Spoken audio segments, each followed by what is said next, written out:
Concept in class में आप सभी का स्वागत करते हैं। बायोकैटलिस्ट और एंजाइम दोनों लगभग एक ही चीज है। तो आज हम लोग जो इस चीज को पढ़ेंगे कि एंजाइम क्या है। Enzyme is a biocatalyst. सबसे पहला होगा कि बायोकैटलिस्ट क्या लिखेंगे, एंजाइम। एंजाइम क्या है, बायोकैटलिस्ट होता है। Enzyme is specific in nature. Enzyme is specific in nature, यानी कहने का क्या मतलब होता है कि एंजाइम कोई भी सबस्ट्रेट पर कोई पर्टिकुलर एंजाइम ही कार्य करता है।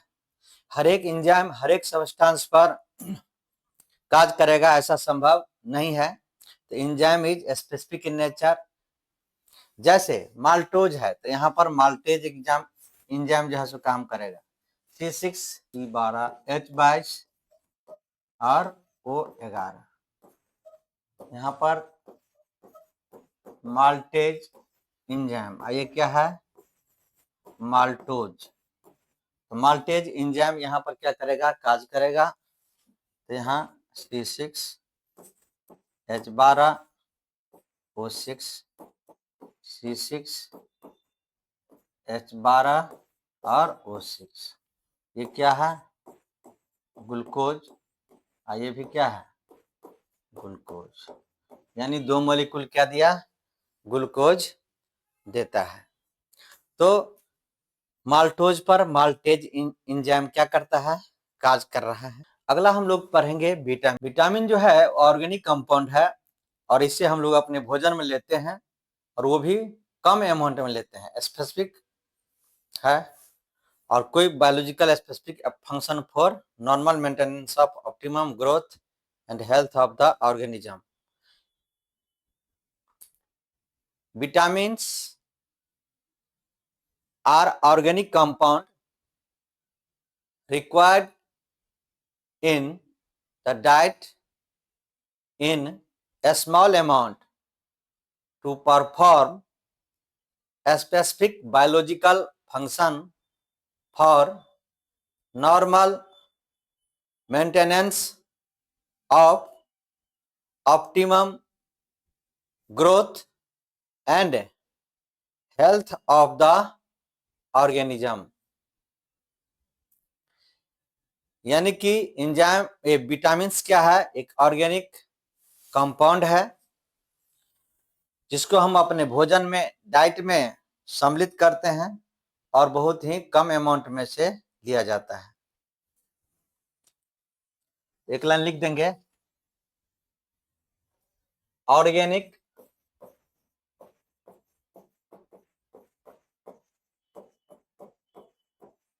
Compound required in the diet in a small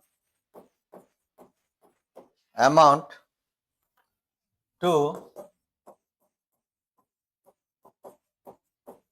perform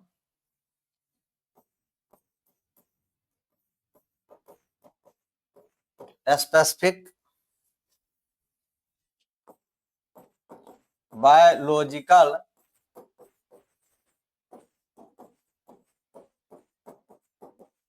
function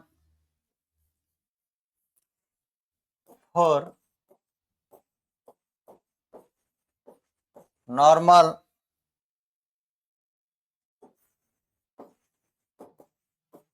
maintenance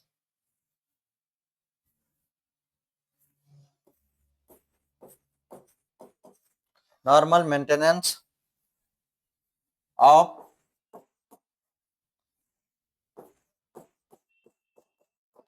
optimum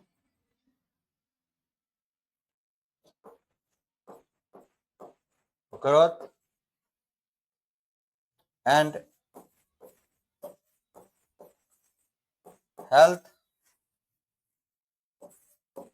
of the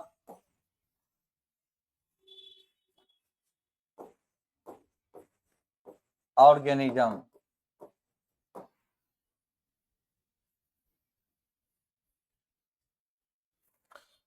vitamin जो है मुख्य रूप से ए, बी, सी और डी, ये 4 प्रकार के ही होते हैं। इसमें इसका सब group B1, B2, B6, B12 etc है।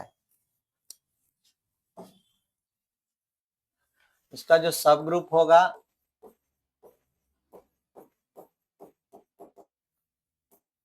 ये B1, B2,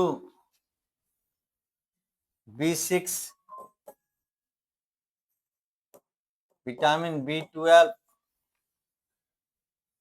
ये सभी के सभी सब ग्रुप कहलाएंगे।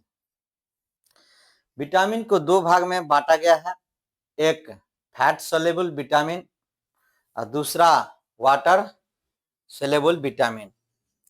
वैसा विटामिन जो फैट में घुलता है उसको हम लोग क्या कहते हैं, फैट सोल्यूबल विटामिन। और ये फैट सोल्यूबल विटामिन जो है वो ए, डी, ई और के है। तो विटामिन को 2 भाग में बांटे हैं, फैट सोल्यूबल विटामिन फैट में घुलेगा,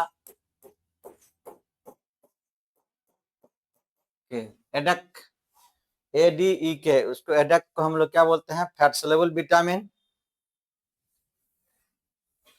दे are store in liver and adipose tissue।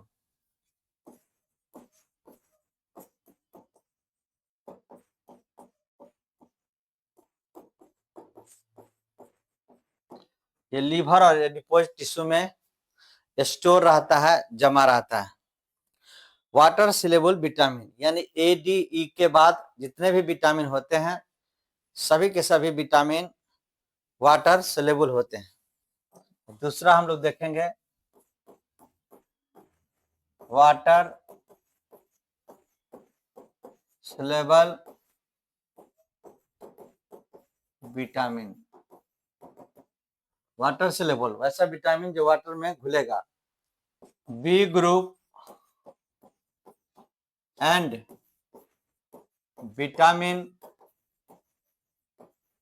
C are soluble in water. जितना भी होता है विटामिन बी ग्रुप में, B1, B2, B6, B12 ये सभी, और vitamin C soluble in water, लिखें vitamin B12 store in our body. हम लोग के शरीर में विटामिन B12 स्टोर रहता है, जमा रहता है। चीज हम लोग अभी भी पढ़ेंगे, जैसे विटामिन ए। विटामिन ए को हम लोग रेटिनॉल बोलते हैं। विटामिन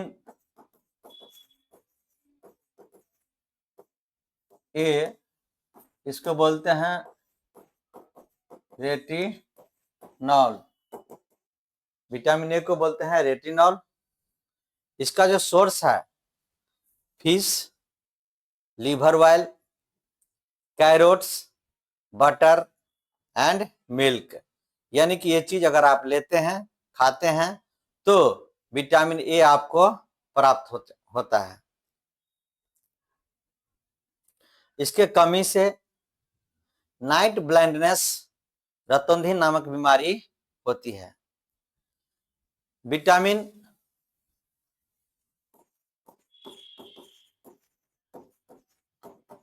B1, विटामिन B1 को थियामिन बोलते हैं।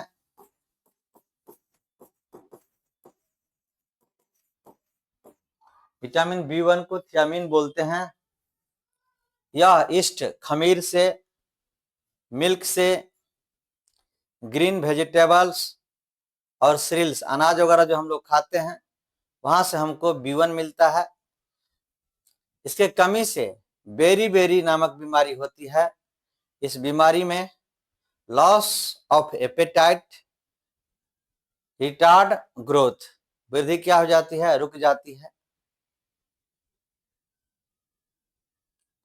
तो बेरी नामक बीमारी यानी लॉस ऑफ एपेटाइट, भूख की कमी हो जाना, और रिटार्ड ग्रोथ, ग्रोथ में वृद्धि जो है सो वो रुक जाएगा। शरीर के अंदर जो वृद्धि हो रही है वो क्या होगा, रुक जाएगा।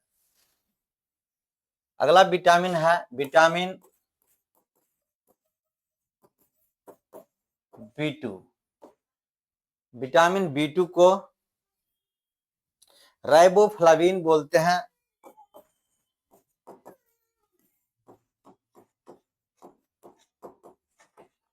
Riboflavin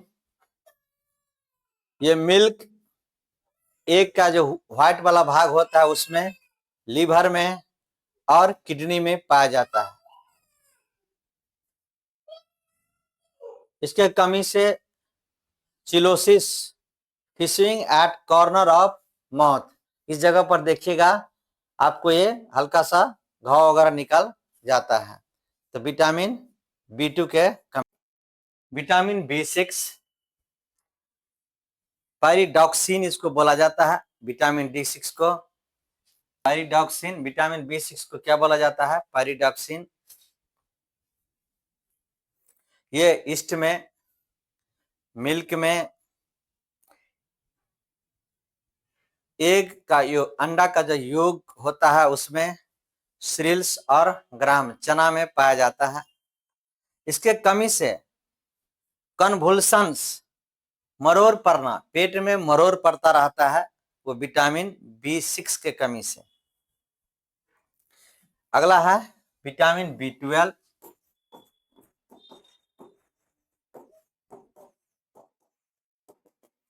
vitamin B12,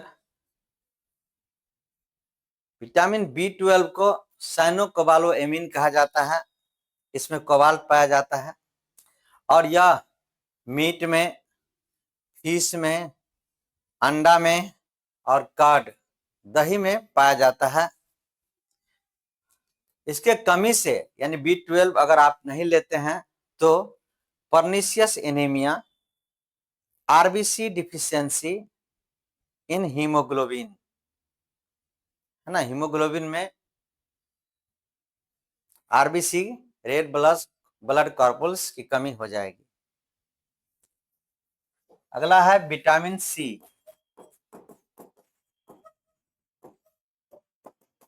vitamin C इसको एस्कॉर्बिक एसिड बोला जाता है।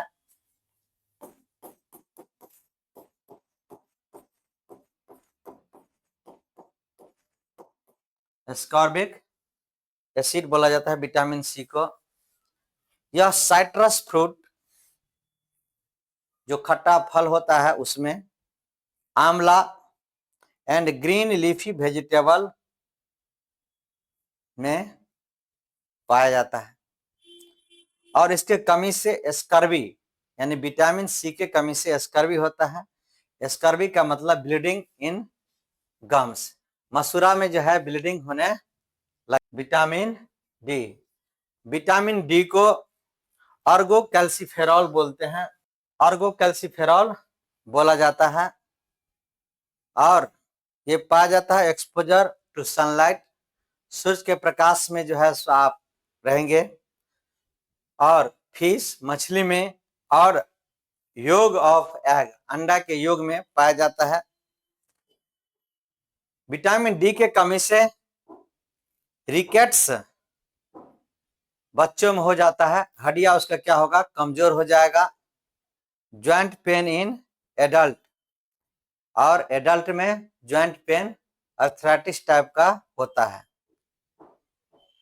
तो सूर्य का प्रकाश मिलना चाहिए और अंडा का योग जो है खाना चाहिए। अगला है next vitamin E। Vitamin E tocopherol इसको बोला जाता है।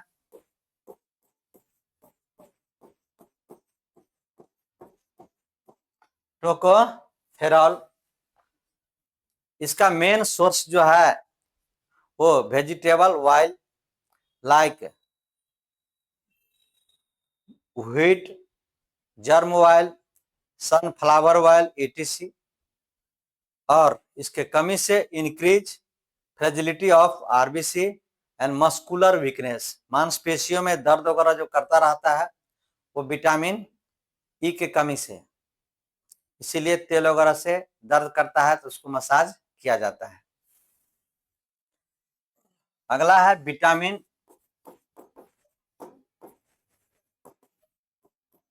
के। विटामिन के फाइलोक्विनोन,